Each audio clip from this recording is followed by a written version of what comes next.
Hello, I'm Cynthia Seguirre in Dallas, and here are your headlines from North Texas. We're hearing from the family of a man police say was shot by a co-worker. Court documents say this all started over a dirty look. Family has been supporting the man since he was shot at a West Dallas FedEx facility. They spoke with Tiffany Liu. We call him Reggie, or Big Reg. Photos of Reginald Miles He's a big teddy bear. show how loved this man is by his family. He's the big brother. His sister Regina is the first to say. He's always been my protector. But on Monday, the roles reversed. And I'm gonna be his protector and his fighter. Documents show Reggie arrived at his job of 31 years at the FedEx facility in Dallas. Investigators say he was blocked into a parking spot, attacked with a hammer, and shot 3 times by a coworker. He was nonverbal. Reggie was hit twice in the shoulder, once in the chest, piercing his lungs, liver, and intestines. That's not fair. The suspect, 25-year-old Ian Hollingsworth. Charged with aggravated assault with a deadly weapon. That's not enough charges. He is out on bond with a charge Reggie's family says should be escalated. What are we doing in America that it get that bad?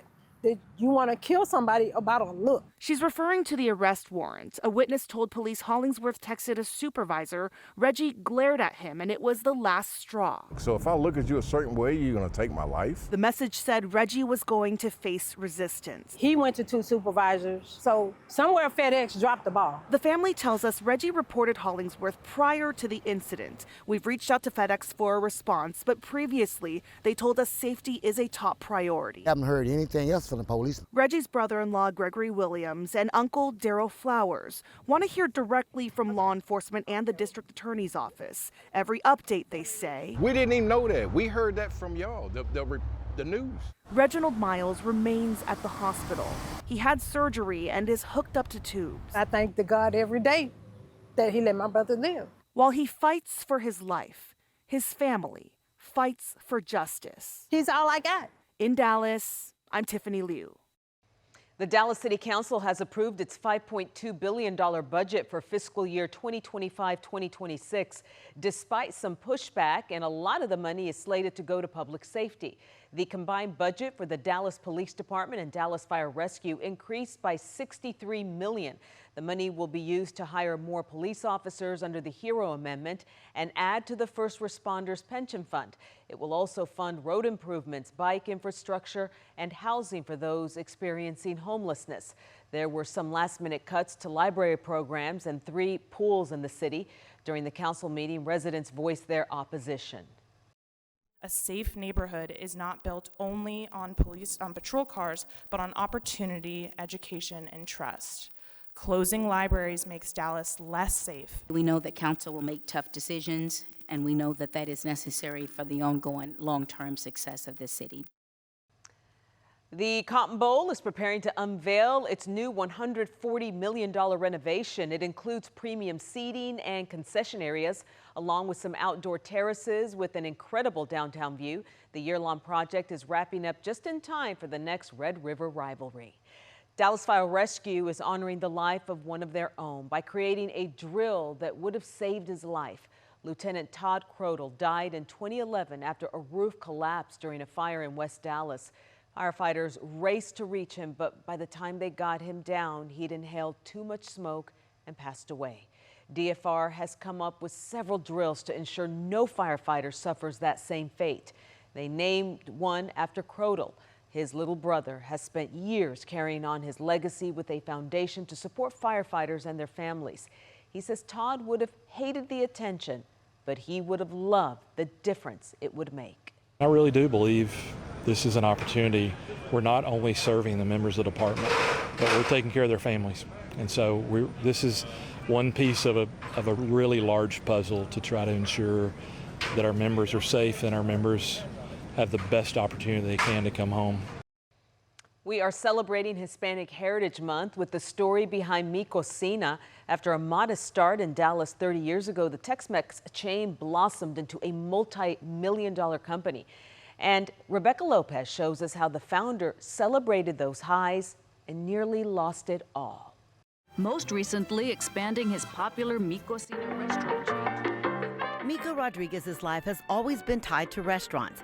As a boy, he bussed tables, chopped vegetables, and worked side by side with his mother at Mia's Tex-Mex on Lemon Avenue.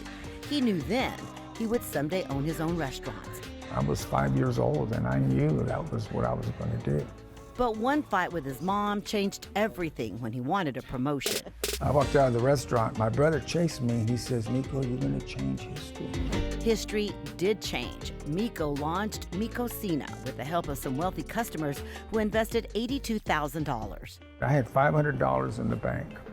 So we had 12 tables and we were in a shopping center that was half empty. So he decided to sell margaritas and created a drink that put Mi Cocina on the map. And so we came up with something, our margarita, which was my dad's recipe. And through the years, it was a Spanish priest that gave my father a sangria recipe.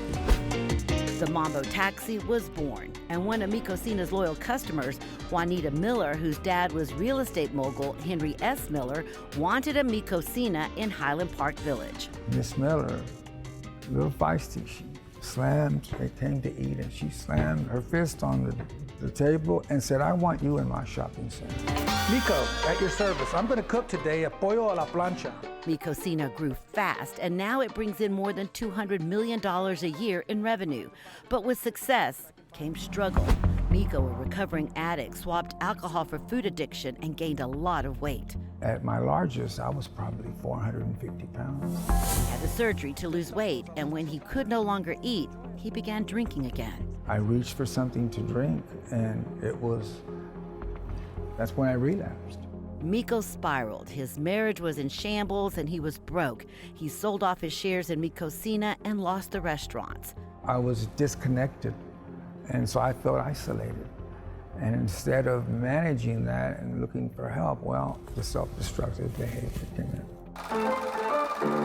There were days he withdrew from the world, watching movies in the dark, clinging to the films that gave him comfort, like The Godfather. Let's say this, they provided comfort and hope. But he survived, is sober, and now decades later, he's opening something new, just blocks from where he once delivered newspapers as a boy.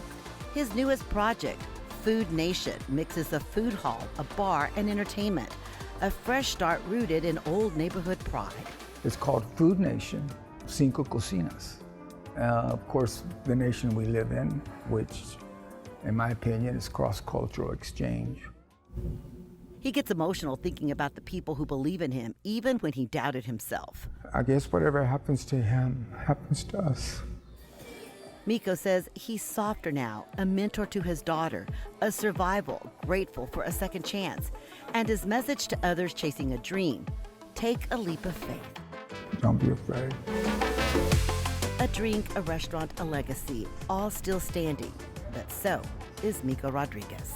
It's been a ride. In Dallas, I'm Rebecca Lopez. What a great message. So simple. Don't be afraid. Those are your headlines from North Texas.